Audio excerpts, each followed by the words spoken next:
Bonjour à tous, merci de nous suivre sur Medi 1 TV Afrique. Bienvenue dans votre émission Croissance verte, l'émission qui vous informe sur les questions liées au développement durable et à l'environnement. Aujourd'hui, nous parlons de l'agriculture bio. L'agriculture biologique est une méthode de production agricole qui permet de fournir des produits agricoles sains sans utilisation de produits chimiques de synthèse. Au Sénégal, le bio est moins consommé par beaucoup de personnes. Pourtant, certains citoyens prennent des initiatives écologiques pour consommer bio. Pourquoi faire de l'agriculture biologique? Existe-t-il des projets d'exportation bio? Comment fonctionne-t-elle? Des réponses en deuxième partie de cette émission avec notre invité, M. Makouba Diouf, directeur de l'horticulture au ministère sénégalais de l'agriculture et de l'équipement rural. Mais d'abord, place à notre reportage. C'est signé Daoudasso et Christian Camoni. Près d'une quarantaine de kilomètres parcourus, des villes et villages traversés pendant près de 50 minutes de trajet. Nous sommes à Toubab Dialaw, un village du Sénégal situé sur la petite côte au sud de Dakar. À la ferme Les Quatre Chemins, l'accueil est convivial, le maître des lieux jovial. Voilà mes amis, bienvenue à la ferme des Quatre Chemins, soyez les bienvenus. Donc voilà. Dans cette ferme, grande de plus d'1 hectare 600, le nom est tout un symbole. On est à Quatre Chemins, un nom rempli de sens. Les Quatre Chemins, c'est l'éducation. Il faut ensemencer les consciences. Il faut une insurrection des consciences pour que les gens comprennent, apprennent à cultiver la terre. La santé, il faut manger sain. C'est pourquoi l'agriculture écologique et biologique. Les produits sont sains, pas de pesticides, pas d'engrais chimiques. Autonomie alimentaire, sécurité alimentaire et souveraineté alimentaire. C'est ça la santé. L'environnement, vous avez vu cette biodiversité, la gestion de l'environnement. Vous comprenez qu'aujourd'hui, le Sénégal, le monde est confronté à un problème de changement climatique. Pour répondre à ce fléau, nous avons mis en place, c'est l'adaptation, c'est l'atténuation, en mettant en place le reboisement, qui participe aujourd'hui à régler ou bien à diminuer cet effet de changement climatique. Donc, le troisième aspect aussi, donc éducation, santé et développement durable. Et ça, c'est l'agriculture écologique et biologique. Dans la ferme, tout est bio. En effet, leur méthode de production agricole exclut le recours aux produits chimiques de synthèse, utilisés notamment par l'agriculture industrielle intensive, un choix tout aussi justifié. Aujourd'hui, l'alternative, c'est l'agriculture écologique. Minimiser les effets négatifs et maximiser les effets positifs. C'est ça. Donc aujourd'hui, l'environnement est menacé. Vous savez, aujourd'hui, le réchauffement comme c'est chaud. Et aujourd'hui, les maladies sont nombreuses. Pour se passionner de la terre, l'aménagement de l'espace est très important, d'où la répartition de la terre en 4 parties. Pour le maraîchage, les plantes médicinales, la parcelle semencière et la forêt comestible. Le tout entretenu avec de l'engrais bio fait maison. Nous, à partir des matières végétales et animales, nous faisons une composition qui nous permet d'aboutir à un résultat d'NPK naturel. Ça, c'est la compostière. Système de 3 fosses que vous avez vu voir, 15 jours, 15 jours et 15 jours. Et à partir de 45 jours, on a de l'engrais naturel, du compost qui est composé de NPK, azote, phosphore, potasse et les oligo-éléments répondant aux besoins nutritionnels. À côté de l'engrais, la production de semences naturelles est aussi faite sur place. La tâche est dévolue à Caroline. La jeune dame s'apprête à aller entretenir sa parcelle semencière.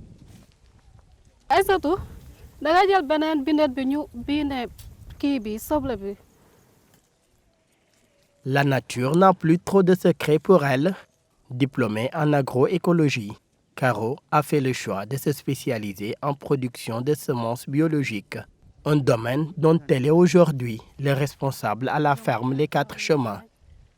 C'est un amour que j'ai pour les semences parce que parfois Parfois, on a besoin des semences, on cherche partout, on n'aura pas. En plus, avec agroécologie, biologie, il faut avoir ses propres semences. Parce que les semences qu'on vend dans les autres ne sont pas bio. Parce qu'on met des produits chimiques sur les semences. Les 4 chemins, après 3 années d'existence, c'est aujourd'hui plus qu'une ferme. Des centaines d'étudiants et autres passionnés d'agriculture y ont été formés et y ont fait leur stage d'application. C'est le cas d'Aïssatou. J'ai trouvé un environnement favorable pour moi. J'ai vu des gens qui sont amoureux de ce qu'ils font. Donc je pense que c'est un environnement paisible, quoi. Et je crois bien que je pourrais continuer mon chemin et pouvoir me lancer sur mes projets au sein de la ferme. Mbao, pour sa part, y est pour la validation de son diplôme de master. Une belle expérience qu'il vit depuis plusieurs semaines. Beaucoup de gens qui misent ou bien qui visent venir ici pour compléter leur formation. Parce qu'ils font seulement que de la bio. Alors que moi, j'ai opté vraiment travailler dans le bio. Parce que c'est juste pour aider la population à consommer sainement, quoi. Les ambitions d'Abdourahim au fil des années se sont agrandies, sa ferme également, ce qui a abouti à l'aménagement de 2 autres fermes, toutes confiées aux femmes des villages environnants. En compagnie de Rahim, prenons le départ en route à la rencontre de ces femmes productrices. De permettre à ces femmes qu'elles soient autonomes. Bon, dans ce sens, on commence à être vraiment c'est un de nos objectifs. Et là, on sait que les femmes s'approprient maintenant de ce projet, parce qu'au début, on les suivait. Maintenant, je peux rester 15 jours sans les voir. Ces dames font partie des groupements d'intérêt économique bénéficiaires. L'initiative de Rahim a beaucoup contribué à changer leur quotidien.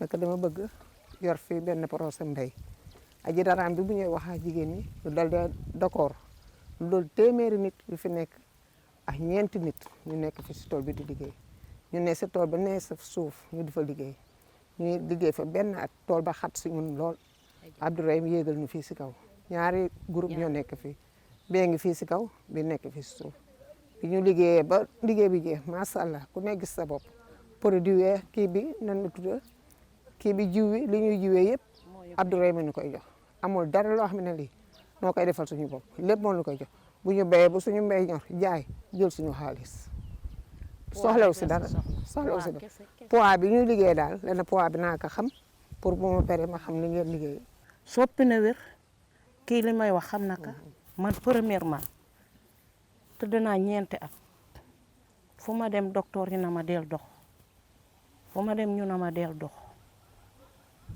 ah may jéem di jéem ba yàlla indi nu fi bi ma fi ñëwet ba léegi ah sant yàlla sant naa si yàlla bu baax si dox te produit bi nu béy di ka lekkat ah jox na nu wér.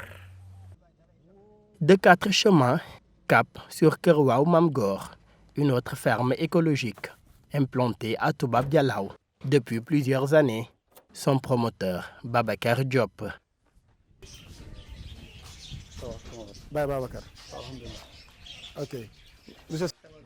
C'est en 2006 que l'homme a décidé de tout plaquer pour aménager ici. L'endroit était à l'époque une pente rocheuse, un lieu quasi inaccessible. Je vois qu'on a tendance maintenant à perdre tout ce qui est habitude quotidienne à l'ancienne. Et que maintenant je suis en train de retracer maintenant cette vie à l'ancienne, comme ce que vivaient nos grands-pères, nos grands-mères et tout cela. Donc c'est pour cela que j'ai initié cette ferme qui s'appelle Kër Waaw Mam Gor. Et que là en ce moment on est indépendant carrément en eau et que nous ravitaillons pratiquement plus de 100 familles en eau potable. Et que forcément c'était pas quelque chose tout à fait au début qui était vraiment évident.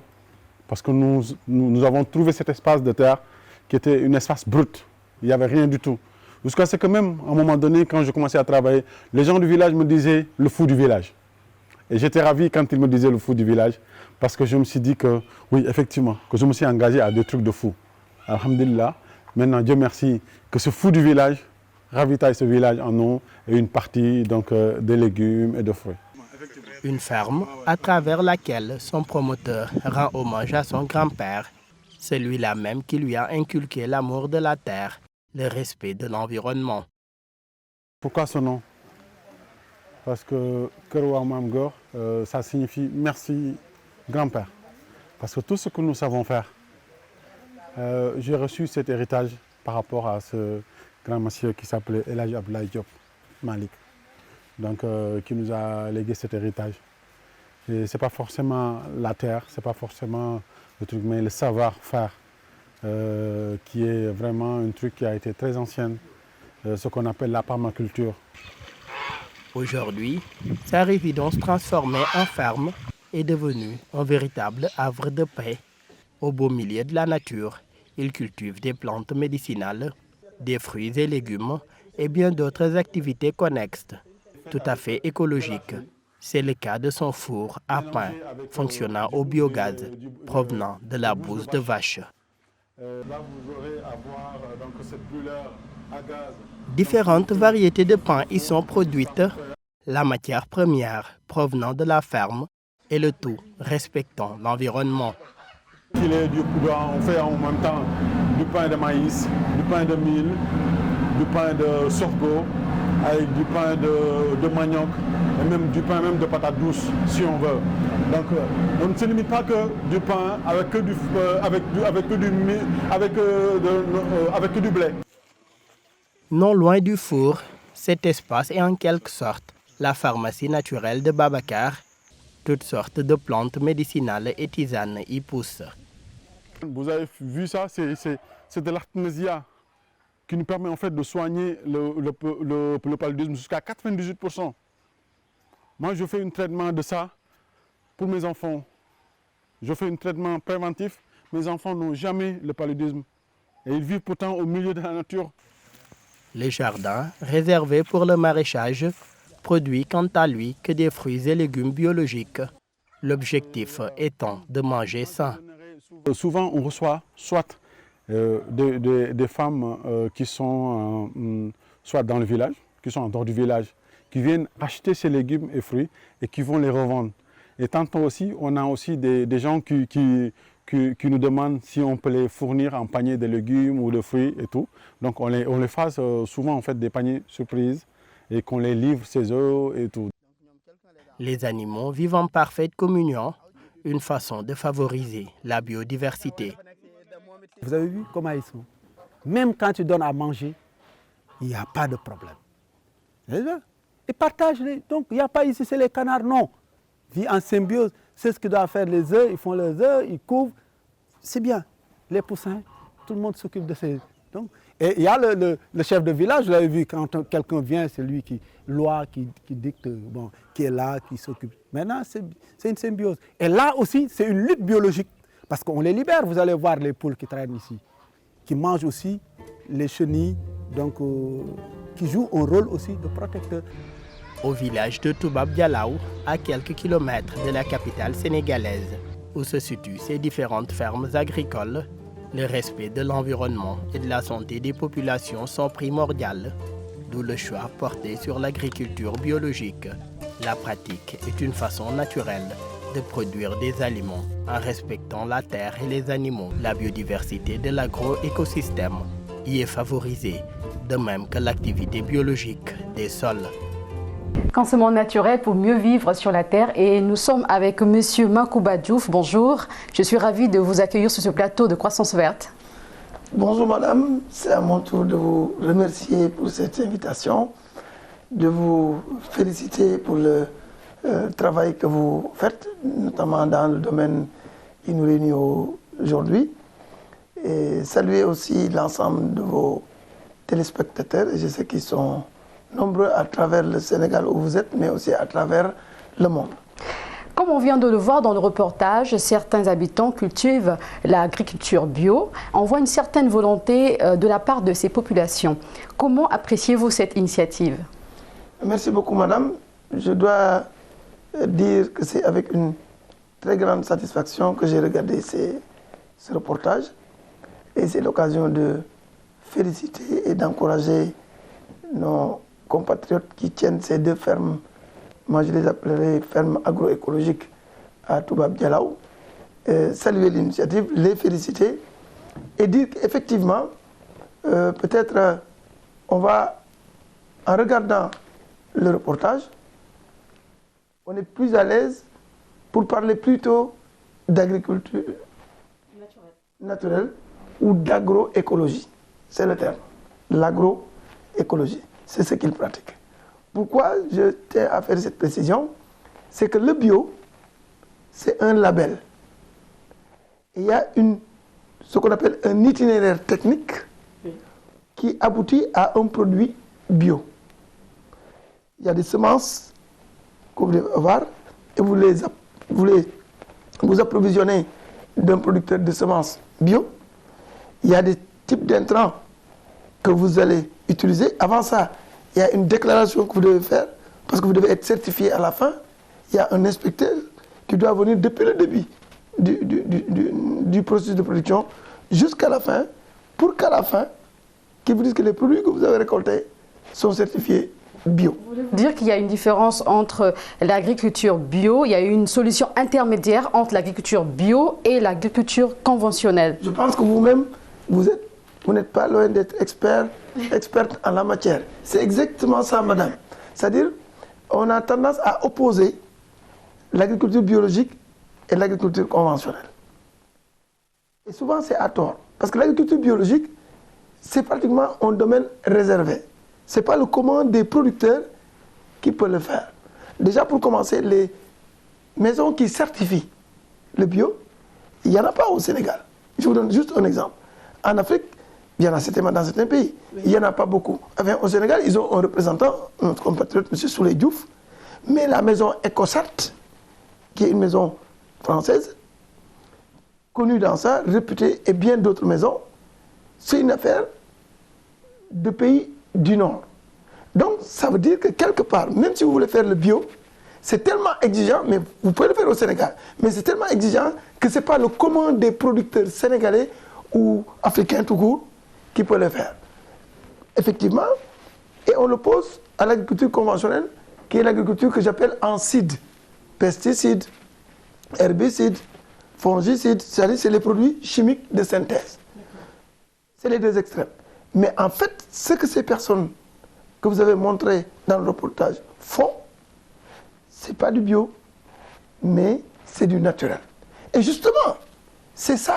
Voilà pourquoi il faut encourager l'agroécologie. Dans ce sens-là, encourager ces jeunes citoyens qui prennent des initiatives, parce que nous savons bien qu'au Sénégal, on a du mal quand même avec l'agriculture bio, mais il y a quand même cette agriculture naturelle. Tout à fait. Oui. Qui a ou qui peut avoir une valeur ajoutée supérieure aux produits de l'agriculture conventionnelle. Sans atteindre cette valeur ajoutée, celle de l'agriculture biologique. Ça vous permet de manger sain, d'approvisionner les marchés pour les consommateurs qui sont intéressés par ce type de produit, et vous aurez un gain par rapport à l'agriculture conventionnelle. Et pourtant, vous n'êtes pas bio. Parce que bio... Qu'est-ce qui manque à l'État d'accompagner ces personnes-là techniquement? Merci, madame. Je ne sais pas s'il manque grand-chose à l'État. Je vous dirai ce que je pense qu'il manque à l'État. Mais le plus important que l'État a donné d'abord, madame, c'est la vision. C'est d'indiquer la direction. Ici, en tout cas au Sénégal, nous nous félicitons du fait que dans le cadre du plan Sénégal émergent, dont la déclinaison agricole et le programme d'accélération de la cadence de l'agriculture sénégalaise, qu'on appelle le PRACAS, aujourd'hui, pour le quinquennat qui a démarré en 2019 pour le président Macky Sall, ce quinquennat, vous êtes certainement au courant des initiatives ou du programme 5-3-5. Ces 5 initiatives, 3 programmes sectoriels et 5 accès universels. Et dedans, parmi ces 5 initiatives, il y a ce qu'on appelle le plan Sénégal émergent vert, qu'on appelle le PSE vert. Et dans ce PSE vert, le président engage les Sénégalais à non seulement améliorer d'abord l'environnement de production à travers la plantation d'arbres. C'est pourquoi il y aura un grand programme de reforestation et de lutte contre la dégradation des forêts. Mais aussi l'autre pan important, c'est l'agroécologie. C'est-à-dire encourager les gens à produire naturel, j'allais dire à produire durable. Pourquoi? Parce qu'on sait que la population sénégalaise, comme dans tous les pays, augmente. Les terres ne vont pas augmenter d'un seul centimètre carré. Au contraire, les terres agricoles vont diminuer. Justement, on voit un peu cette ampleur. Et au Sénégal, l'agriculture compte plus de 60% des activités de la population active. Tout à fait. Mais cette agriculture conventionnelle connaît un peu de contraintes écologiques. Pensez-vous que l'agriculture bio ou encore naturelle peut trouver en fait une solution pour compenser cela ou y remédier? Tout à fait, madame. Même si on doit y aller de manière progressive, j'admets. Mais à terme, et quand je dis à terme, c'est dans quoi? 5 ans, une décennie à venir, on devrait engager les Africains. Je dis les Africains parce que l'avenir pour l'agriculture, c'est en Afrique, on le sait. En termes de disponibilité des terres, des conditions climatiques, de force de travail et j'en passe. Donc, les engager à produire suivant des approches agroécologiques. Ça permet de satisfaire les besoins sans cesse croissants en alimentation de nos populations, mais tout en préservant leur santé et leur environnement. C'est ça l'agriculture biologique. Mais certaines personnes disent également qu'il y a l'agriculture bio est plus chère que l'agriculture conventionnelle. Ben ça, quelque part, oui. Si on dit bio, sauf que moi je ne parle pas bio, mais allons-y. Si on dit bio, oui, il y a un type d'intrant adapté. Je ne parle pas de l'agriculture naturelle. L'agriculture bio et l'agriculture conventionnelle. L'agriculture bio est plus coûteuse du fait tout simplement de l'accessibilité de ces intrants. Pour faire le bio, il faut en utiliser des semences. Et pour celui qui produit des semences bio, c'est relativement contraignant. Pour ne pas dire contraignant, c'est relativement exigeant de produire du bio. Donc, à terme, vous vendez la semence bio au prix coûtant. Et je continue. Les engrais, en tout cas les fertilisants bio coûtent ce qu'ils coûtent. Les pesticides, parce qu'il y a des produits pour quand même combattre les ennemis des cultures, mais des produits naturels, j'allais dire des produits bio. Bref, le coût est lié aux intrants, bref, aux exigences de l'itinéraire bio. C'est ça qui fait qu'à terme, le produit qu'ils obtiennent, il leur a coûté quelque chose qui fait qu'ils ne peuvent pas le vendre, ce produit, au même prix que le produit conventionnel. Voilà ce qui explique la différence de coût. Maintenant, c'est pour cela que c'est pour le moment une niche tout court. Le commun des consommateurs ne peut pas avoir le bio. Alors, existe-t-il au Sénégal des projets d'exportation bio? Tout à fait. À commencer par la banane. De la banane bio avec une structure qu'on appelle l'APROVAC.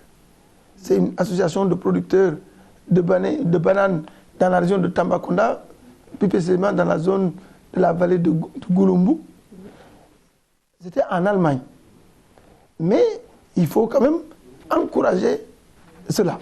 Il y a aussi une fédération qui s'est créée au Sénégal, la Fédération nationale de l'agriculture biologique, la FENAB, qui sont situées à Thiès, justement, et qui font la promotion de l'agriculture biologique. C'est-à-dire quelque part qu'il faut se féliciter de ces initiatives. Ce n'est pas le commandant sénégalais qui le fait, mais ça commence. Et justement, comme on n'a pas assez de temps, comment aider ces jeunes cultivateurs à mieux conserver les produits? Parce qu'on voit un peu au marché les produits qui sont un peu moisis. Comment faire justement pour conserver ces produits? Mais très bien. Avant même la conservation, madame, d'abord comment les encourager, les accompagner dans ce processus de production? Je parle de l'État, parce que je suis de l'État. Ce sera d'aider, par exemple, à accéder aux intrants. à travers la subvention. Par exemple, on subventionne les intrants conventionnels. Et le ministre de l'Agriculture, cette année, a accepté pour la campagne à venir de mettre dans la subvention que l'État donne aux producteurs une partie pour ce qu'on appelle les intrants organiques. Et on peut y aller jusqu'aux intrants biologiques. Donc, pour leur permettre d'accéder à cela, ensuite, effectivement, la contrainte aujourd'hui de l'horticulture au Sénégal, où on assure essentiellement des productions, c'est des produits frais, c'est la conservation. Alors, donc, oui, l'État est en train d'engager des projets dans ce quinquennat pour la réalisation de ce qu'on appelle des plateformes logistiques. L'État prend les initiatives. On a vu dans le reportage la forêt comestible, on cultive, on mange ce qu'on cultive et on est en bonne santé. Alors, l'élevage biologique est associé à l'agriculture bio. Comment expliquez-vous cela? Il ne nous reste qu'une minute. Oui, parce que ces deux activités sont naturellement intégrées. Parce que quand on dit l'agriculture au sens grand A, c'est les productions végétales, les plantes que vous voyez, mais aussi les productions animales. Donc du coup, les produits qui viennent des animaux, les déjections notamment, vous avez vu qu'ils alimentent un four ou une boulangerie à partir du biogaz. Et ce biogaz utilise les déchets animaux pour produire ce gaz. Et justement, ces déchets sont utilisés comme fertilisants pour le bio ou pour le naturel. Donc voilà pourquoi ces deux activités sont naturellement intégrées, l'agriculture et l'élevage. Donc aujourd'hui, vous dites qu'il y a une différence entre l'agriculture bio, l'agriculture naturelle, l'agriculture conventionnelle. Et aujourd'hui, c'est un peu difficile de parler de l'agriculture bio. Et qu'est-ce qu'on peut retenir ici, maintenant? L'agriculture naturelle, c'est faisable? Oui, on va parler plutôt d'agroécologie, que vous appelez agriculture naturelle. Il faut encourager les producteurs à aller dans ce sens parce que c'est moins coûteux et ça présente une valeur ajoutée plus élevée, ça préserve la santé et l'environnement. Très bien, consommons naturel pour protéger notre environnement et en consommant bio ou encore naturel, on pense à notre santé. C'est la fin de cette émission. Merci Monsieur Makouba Diouf, directeur de l'horticulture au ministère sénégalais de l'Agriculture et de l'équipement rural. Merci d'avoir répondu à notre invitation. Merci beaucoup. C'est la fin de cette émission. Merci à vous de l'avoir suivi. Je vous donne rendez-vous la semaine prochaine pour une autre thématique et les programmes continuent sur Medi 1 TV Afrique.